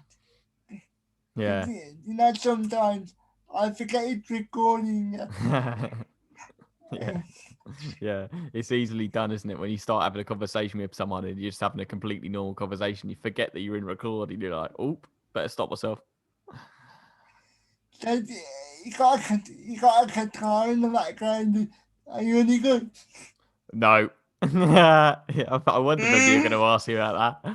Yeah, I thought you might ask me to play something. I'm very basic level on guitar. You know when someone says, "Oh, there's always someone with a guitar," that's me. That's I've got Wonderwall in my locker, and then not much else. I, I, I assume I assume you're really big Oasis fan. Oasis fan, like yeah, if you like Wonderwall, I would assume. Yeah, I absolutely love Oasis. That's my kind of style of music, is like indie music. Like, so Oasis is obviously a classic. Then you've got bands like Arctic Monkeys, Catfish and the Bottlemen, and then particularly recently Sam Fender. I don't know if you've heard of him. He's like a Geordie solo artist, indie music. He's probably my favorite artist at the moment. To, to be honest, mate, I don't know, Ha! I don't know Scooby. What? I personally like hip hop and rap and Yeah, things like that. yeah, fair play. Yeah, I don't think our music genre is going to cross over that much then. This is an interesting story. The reason why I'm so articulate and the reason why I'm so educated when it comes to some of the words that I use is because of hip hop and rap. Hmm. Without that style of music, I don't think I would be as articulate as I am. Wow, And, that's really interesting. because I know that might sound weird to some people, but when I listen to it, I listen to rhyming, the Hmm. ri- the rhyming scheme and things like that, and the way people speak. Yeah, wow, that's really interesting that you could take that angle from different types of music. Who's your favorite artist then? I've, if we speaking like right now, I would have to say somebody called. You probably won't know a clue to, with somebody called Human Human or or Cheap. He got he goes by two different names. Oh, really? I don't think I've heard of him. You're right. Yeah, I'm more into like the rock music. Yeah. Maybe I should start giving him a listen. If you don't if you don't like it anyway, he's probably not the person to get you into it. Oh, really? Yeah, not entry level stuff. No. But but of all time, I would have to say I would have to say Eminem. Yeah, Like legend. every other like every other white person. I did Yeah. say I did say I would a bit of it. with a bit of humour. But I think it's true that to a certain extent, anybody that's anybody that likes hip hop, that is white. Nigel Latrell, Eminem's their favourite artist of all time. Yeah, he's a genius, isn't he? I used to love Eminem, especially when I was a bit younger. I had Curtain Call as an album, just stuck it on repeat. He's an absolute genius. Yeah, his rap and also the fact that they kind of tells a story as well. It's just different level. And his longevity in the game's unbelievable. But I do think he would obviously marketed towards us, wasn't it? So it's no wonder a lot of people think, a lot of white people think Eminem is the best of all time because he Mm. was even marketed towards us. Yeah, it's interesting. I hadn't really thought of it like that, to be honest. But yeah, he would get my vote, to be honest, as the best rapper of all time. But I'm not an expert in the field, so you'll know more about that than I will. To be honest, when it comes to the best of all time, I think Jay Z's when it comes to overall impact, I would say Jay Z one of my he's one of my goats. Yeah, yeah, he's absolute legend of the game. And the thing is, he only ever brings out bangers as well nowadays. If you hear a track from Jay Z, it's just you just know it's going to be top drawer. And and as somebody that's trying to build his own brand, I respect him for his business acumen. Mm, But anyway, when I said when I said making content or marketing things towards specific people, mm. I assume you guys do that at football, football daily or like Sky Sports. Yeah, we do. To be honest, when we create content, we do try and hit that younger demographic because obviously the goal with what we do is to reach as many people as possible and try and show them that Sky Sports has a lot to offer. But when we're doing these interviews features and we're kind of coming up with a bit more of a jokey style of content in terms of interviewing players, we want to hit a younger audience. We want to make sure that we're entertaining younger people so that one day when they grow up and they move out and they need to get TV, they think, okay, Sky is the way to go. So yeah, we do try and hit a younger demographic for sure, and our analytics in terms of our YouTube channel tell us that we're doing that quite well. Like so for example, you might do a compilation of goal you might do a compilation of Kevin De Bruyne's Mm, free kick, for example, yeah. like things that are really retweetable and like a Mm, thing that are very likable and things that can easily be shared. mm, yeah. Because unfortunately, even though doing a documentary on somebody like George, there's might be better content. Obviously, that's not very clickable, is it? Yeah, yeah, very right. To be honest, we do like I've said before, do get influenced by like how stuff is performed. So, for example, like you say, like Kevin De Bruyne's best moments, we'll do. I don't know. Let's say, for example, like Harry Kane's best assists this season, and we'll see that okay, that's done really well. So let's try a different variation of that same format, same idea. But yeah, we are uh, massively influenced by views and likes and comments. So we want to create content which people want to see. I think a lot of people in the past can go, oh, I want to make this, so I'm going to make it, and not really think about the actual end viewer. Whereas we're very much the opposite to that. We'll kind of think, what does the viewer want? And we'll make content which will perform well for them. I mean it in the nicest way, but when you actually think about it, you, you actually make you actually make basic bitch content really. And I love that. I love that. I love that. Yeah, I do that sometimes as well. Like if I see a clip that's gonna get loads of views, I do upload it as its own personal clip. because obviously that's what you do as a content creator. You try and get the most attention onto your channel as much as you can do.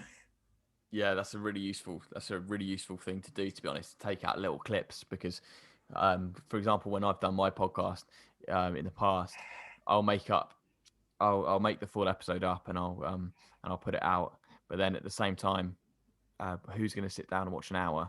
They might not have an hour. But if I put out an individual clip which was 5 minutes long or 4 minutes long, and it's specifically sold around that element from that video rather than a broad overreaching title and so on. Yeah, if it's really clickbait and really enticing, they're more likely to sit down and watch a 4 minute clip than they are to listen to an hour. Um, Unfortunately, I don't think this interview gonna be very clickbaity, to be honest.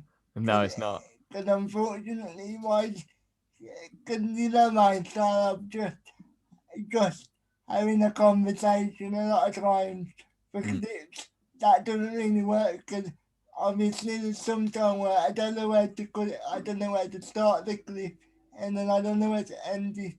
yeah. Yeah, I know what you mean. You might get a little clip on that Laura Woods interaction, though. I reckon that might do well. I, but obviously I've already interviewed Laura, so I've already uploaded 3 or 4 clips later this week. So Yeah. I don't want to overdo it. I might, to be honest with you, mate, I might, I might, I might, I might use it as a clip in a couple months. Yeah. Yeah, that's a good strategy, to be honest. Yeah. Do you think this will be a good idea? We take the first 20 minutes and then upload it as one video, and then I take the next 20 minutes and then upload it as its own separate video, and then so on and so forth. Or I, I think put the whole thing out, to be honest. My strategy would be upload the whole thing because there will be people who'd want to listen to the whole thing and just chill out and listen to a long one. And also then I'd listen through it and think, okay, that's interesting. And then I'd try and find an in and an out point and then take maybe like a 5-10 minute clip and then title it around how that, like a specific title around that clip. That would be what I would do. But you might find success doing something different for sure. There's no set rule book like we said in the past. There's different ways of doing stuff. I'm just trying different things right now and see what works. I've been Mm, taking the first 20 minutes and uploading that as part one, and then mm. part two, and then part three. And then maybe like on Sunday or something, or even next Monday, I might upload the full thing in, in its entirety. Because there are some people, as you say, that do like to watch things in their entirety. In their Yeah, entirety, so it depends. yeah. Yeah, that's the beauty of it, though. What you can do is you can try out all these different tactics, and then once you've tried every single thing, you can look at your YouTube analytics, and that will tell you in terms of like watch time and views and all these different things that gives us to kind of indicate how well a clip or piece of content has performed, and then you can use that to influence what you do in the future. Yeah, it's definitely something I want to think about it. But you know your podcast, you know how you got it on all available platforms. Yeah, Mm. I know that the RSS feed. Yeah, Yeah, yeah. but which one do you use? Like, I use Acast as the podcast provider. So it's quite simple if you've not done it yourself. You sign up to a podcast provider. I use Acast, and then you upload the podcast, give it a title, description, maybe a cover image or a thumbnail, and then you click schedule. And then on that day, like for example, I had one today which went out, and it just does it all for you on every single podcast platform. Just automatically uploads it. so, so do you know Acast? How I Yeah, say that right? yeah, that's it. I I I say So do you have to pay a month for that, or is it like a yearly payment plan, or what's So the plan? you can do it for free. So basically, you can sign up for free and don't have to pay anything whatsoever. And it allows you to do everything like schedule all your clips, and you can schedule all your podcasts and give them titles and all that kind of stuff. And it sends it to all the different platforms. But if you pay a one-off yearly fee, I think of like £100, it gives you all the insights into where people are listening from, um, how many listeners you got on each day, and what podcast platform they listened on, what time they downloaded the episode. Loads of like interesting data. So I paid that one-off fee, um, but it might be a while before I make any money back. I, I, obviously, obviously we're not gonna get into specifics, but I imagine you can afford to pay £100 a year just for doing that. Can I imagine? Anyway, basically what I'm trying to say is I don't think it's gonna really affect you that much. Let's be honest. Yeah, I thought, well, I'm going to spend loads of time on this, so £100's a lot of money, but at the same time, if It's I'm going to worth. spend loads of time on this and stuff, It's worth. I it's worth it. Yeah, and obviously, I'm a big old nerd for data as well. I absolutely love all data and analytics and demographics and all this kind of stuff. So I thought, well, if I get all that, then it's probably worth it anyway. I can completely understand. Do, so do you know people like Lord? What do you think makes it what do you think makes it so special that people tend to gravitate towards it? 'Cause I still can't figure it out, to be honest. I understand she good at what she does, but there's a lot of people that are good at what they do and they don't have the traction that she gets. Yeah, well, I think Laura's very good at just being herself, and I think people like that about her. So she's sets herself apart from other presenters in the industry because she's so good at social media as well. I think she's so good at speaking directly to her followers, and whether that be on Twitter or Instagram, she often does Instagram stories where she's just lying on the sofa having a chat to her followers, or like showing her followers around her house and doing posts with her dog and stuff like this. I think people like the authenticity that she offers. And then on top of that, of course, she's a brilliant presenter as well. So I think when you put those two hand in hand, then it kind of creates the winning formula. And and and uh, and unfortunately, there's bound to be people that would that would just give up with her stuff because um, let's be honest, she's a very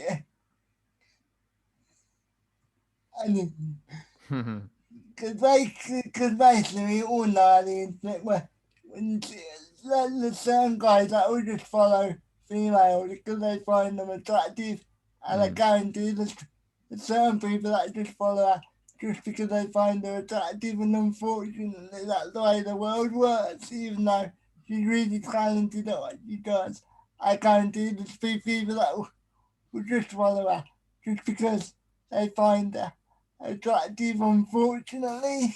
Yeah, I know what you mean. Some people are quite shallow like that, but yeah, there's a lot of people out there who would understand and appreciate her talent uh, further than just the way she looks. I mean, I was, I was, I was trying to think, I was trying to think of, I was trying to think of the right way to word those Yeah. without sounding like a complete arsehole. No, you did it. You came across well. But sometimes, even when you try and word things in the right way, it can come across as really bad. No, didn't come across badly at all. I got what you're trying to say. But do you think Instagram is set up for that though? Like, if you actually look at Instagram, it's very set up for like just females and males to just just to drool over guys or girls, isn't it? Yeah, Instagram. As much as it's a good platform, and I do enjoy like how user friendly it is, I do think, yeah, it's actually quite a damaging platform to use, because you see all these attractive men and women, and then you kind of think, oh, I want to be like them. And then I think in turn, you look at how the people act in society nowadays. Everyone wants to try and look perfect, and everyone wants to try and be the best version of each other. Whereas it's kind of built this toxic element of society. I think Instagram is probably partly to blame for that.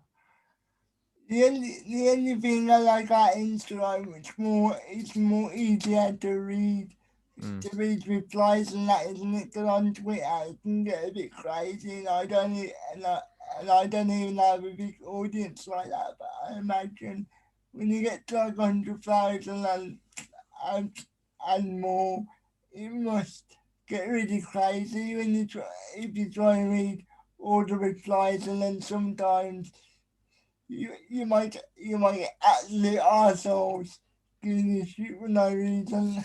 Yeah, yeah. Instagram is better, I find, for kind of housing all the replies in one easy to read place. You see Twitter, and yeah, like you say, it's absolute chaos on Twitter, trying to find people who are like replying to content, and yeah, just chains upon chains and threads and all these different things, which make it a bit harder to use. To be honest, yeah, I should use Twitter to share what I want to share, post what I want to post, like the pod or whatever it is, and then I don't stay on there for very long.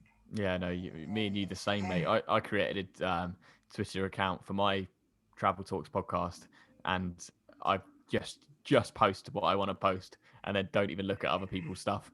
So I feel like everyone might be in the same boat there. Everyone's posting about themselves, but not reading anyone else's stuff. To, to be honest, I was thinking like creating a Twitter page for the podcast, but then I thought if I've already got a Twitter account that I'm using, Mm. then why am I gonna create another one just for the podcast? I understand if you're a big time creator, but I'm not. Yeah, no, you've probably got the right idea, to be honest, because I've got a Twitter account there which I'm not even using on a regular basis, whereas my own personal Twitter account, I'm on there pretty much every day. So it does make more sense to kind of house everything in one place. But my thing was I didn't want to annoy people who followed me, so I thought, okay, I'll do it on a different account, and then maybe I won't annoy them as much. Why? I used to think like that, but then my friends, but then my friends, but then my friend said to me, the same friend I spoke about earlier, Yeah, he's very honest in the different. He basically said to me, he basically said to me, bro, he basically said to me, mate, why are you doing that? Because people are following you because they like you, yeah, and at the end of the day, if they don't like your stuff, then they will just um unfollow you, yeah. and then it's not the end of the world. Yeah, you took a lot of sense, Anthony. You're making me question it now. Maybe I should start posting some more stuff on my own account. I tell you what, it's my honestly, mate, it's my mate. Because sometimes I do other things, these things, and then he says to me, "What the hell are you doing, mate?" You need people like that, don't you? I don't know if you remember, like on a True Geordie podcast. I can't remember which one it was, but he was saying about having yes men around you, people who just say, "Yeah, you're doing brilliantly. Yes, yes, yes, you're doing amazing." But you need those friends around you who are saying, "Actually, what are you doing there? That was rubbish." Because then they'll check you, and they give you that honest feedback, and it makes you realize that when they say something's good, they really do mean it. And do you know what I was saying about me being over eager earlier? He was Mm, the first person to say to me, What you do, mate? You're being a bit weird there. Cut it out." really, yeah, yeah. You need people like that, don't you? You need people to be honest with you. Yeah, I don't want to say it now because I don't think you would appreciate it, but Yeah. you know who you are if you're watching this. Oh, Anyway, mate, I've got two more questions to let you go. of course, man. Yeah, fire away. So, so this one's a bit deep. So, obviously, apart from the dreaded COVID-19, if you could change one thing in the world, yeah, what would you change? Oh, good question, man. Yeah, you stolen my answer with COVID. That's for sure. That would be my answer. If I could change one thing in the world, oof. Oh, that is such a deep and good question. I don't even know where to start, Anthony. Um, if I could change one thing in the world, I don't. I'm struggling. Can I come back to it? If you go for the next one, hopefully by the time we get back to the next question, I won't not give you an answer because I know from being a podcaster that you want to get an answer out of everything. But if Well, we go for the next one, I'll come back to it and maybe have an answer. why do you mind if I explain my one to give you a bit? Yeah, go on, give me an idea. So basically, if I could change anything, I would make everybody in the world. I would make everybody in the world. I don't want to say blind, but I would make them so they couldn't see people's race or their religion, and did focus on the person as a person. Yeah, I love that. That is the best answer. I don't think anyone can even beat that. You've taken the best one. That's a brilliant answer. Yeah, that'd be the that's the way the world should be, isn't it? Judge people for their actions and the way they treat each other and the person they actually are. Because if you take people on face value, it's just the worst way to be, and that is where all the problems in the world stem from. So yeah, you've got the best answer there. I might try and copy it in a way. I'm, I'm seriously, I'm envious of people that are blind. Do you know the people do you know people that are blind? Yeah, I think they're really lucky in terms of, because when they first meet people, they have to actually get to meet people, full people, because obviously they don't know what somebody's ethnicity is or what somebody's hair look like or whatever Mm, whatever you want to say. Obviously, there's plenty of downsides to being blind. If there's one upside, upside to being blind, I would say that would be one of them. To be yeah, able to be able to judge people in terms of how they look.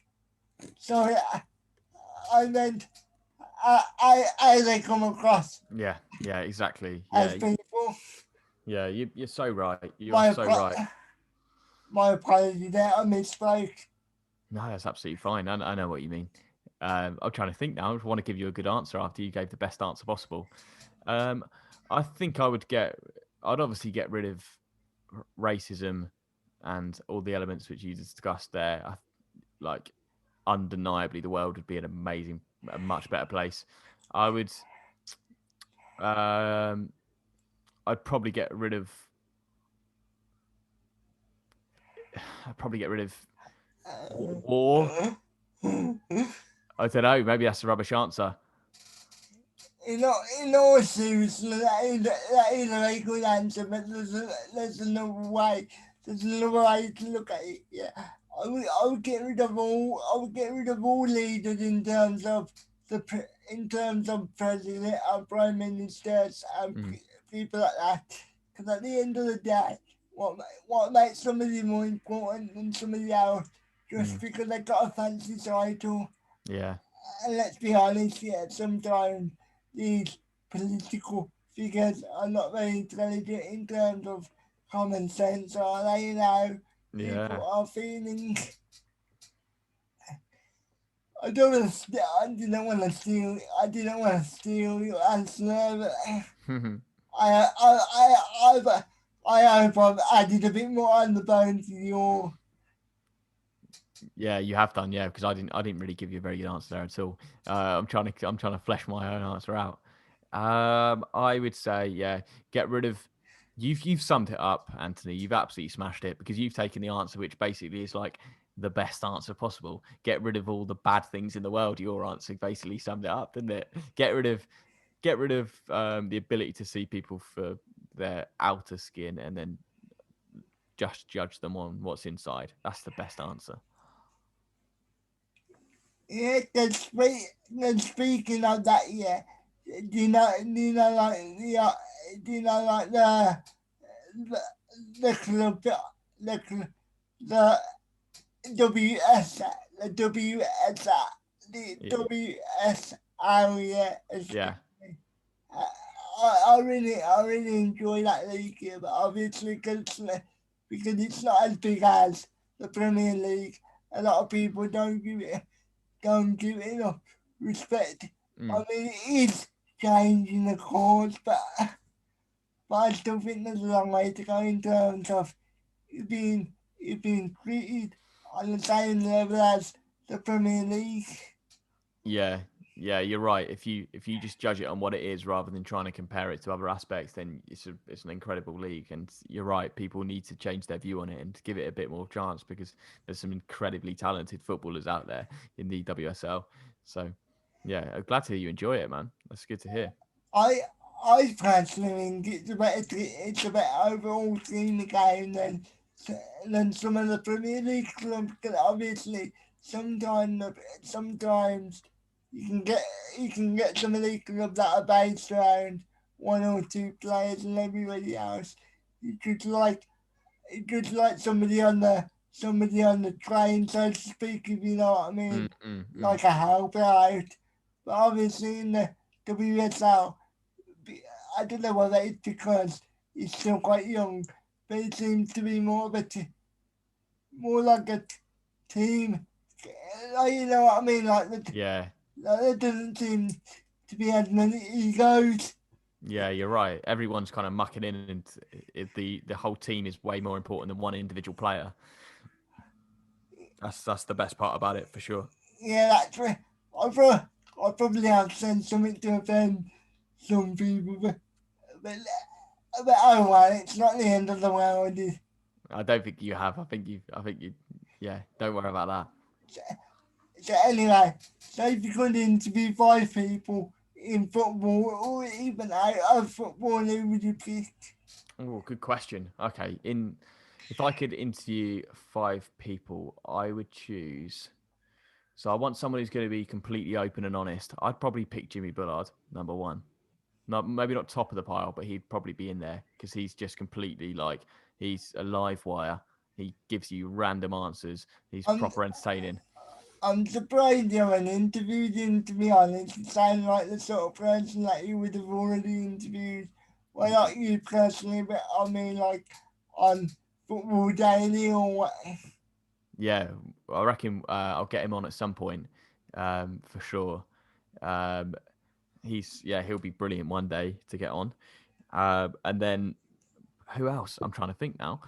I think maybe not Lionel Messi because I think he's a bit quiet. I think he might be a bit quiet. I reckon I could um, get more out of Cristiano Ronaldo, and then that would maybe cover me for football. And I'm trying to think. I'd probably get Sam Fender. The I know you don't know who he is, but the artist which I really like. I think he'd be a brilliant guest because he's just a Geordie lad who always speaks his mind, and he's all of his songs are written about like problems and issues within society. So I think he'd be absolutely open to saying some controversial things, and it's like giving me some good talking points. And then maybe I really want to get a chef on my podcast as well. So maybe I'll pick Gordon Ramsay. Yeah, Yeah, sorry, mate. I am listening. So sometimes I'm so focused on listening that's all right. that, that I forget that I need to talk. No, it's all right. I just I forgot how many I'd said. So maybe I've said Jimmy Bullard, Cristiano Ronaldo, Gordon Ramsay, Sam Fender, and I need one other dream guest. Dream guest. I want to go for an absolute megastar. Who's the biggest Instagram account in the world? Cristiano Ronaldo probably. I'll probably go for Would it you want to interview somebody like Kim Kardashian just to say how good of an interviewer you are? Because yeah. it must be. I'm obviously I'm sure she's a lovely lady, but it must be hard work trying to get an interview out of her. Not because she's stupid or anything, but because she's been so well guarded. Yeah, it, Mm, it must be like the. You know you get a really crap. You know you get a really crap motor. Yeah, yeah. like, and you can't even start it up, Yeah. and you keep trying and trying. That's what Yeah, yeah. that's what I imagine interviewing Kim Kardashian's like. Yeah, I know what you mean actually. Yeah. Maybe I won't go for her. You want someone who's done a few pop. You know what? I'd probably say True Geordie. True Geordie would be a great guest, wouldn't he? With all due respect, not before me, mate. Ah, yeah, you deserve that way before me for sure. Okay, I'm going to choose someone else. I'm going to choose Jack Mate. I'd absolutely love to get Jack Mate on my podcast, but I want to make sure I've done a few more before I ask him. Stop stealing. I'm only joking. If you want to say Jack, mate, I would say Jack. I would say Jack, mate, as well. But I would Yeah, also say, as I said earlier, people like John Cena, Cristiano Ronaldo, and you know, I would really love to interview you. So I would really love to interview somebody like so, somebody like Anthony Joshua.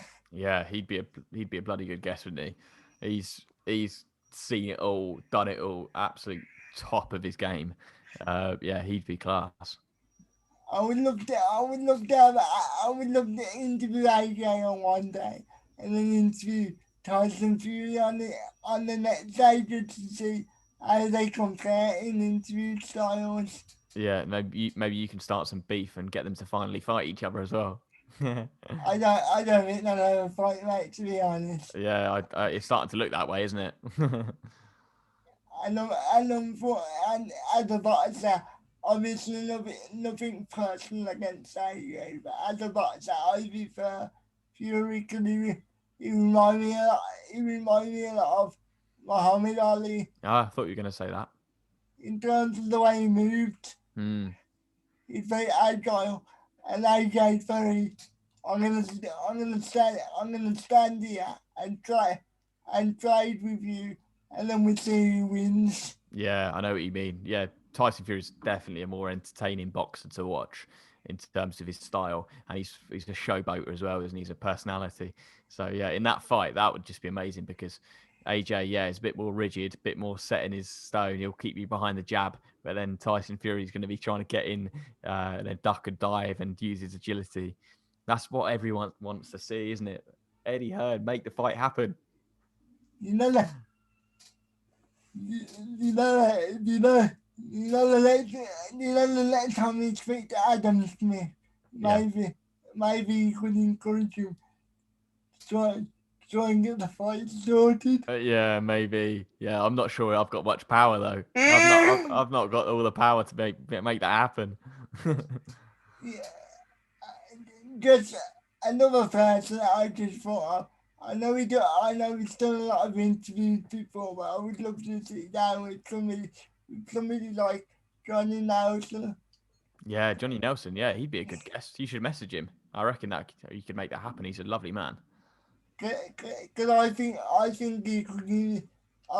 he could give me a boxing lesson just by the way he talks. Yeah, he's so brilliant, isn't he? He does his master classes on boxing is so interesting. I remember he did one with Joe Weller. Have you ever seen this one? Yeah, yeah, I did Yeah. say.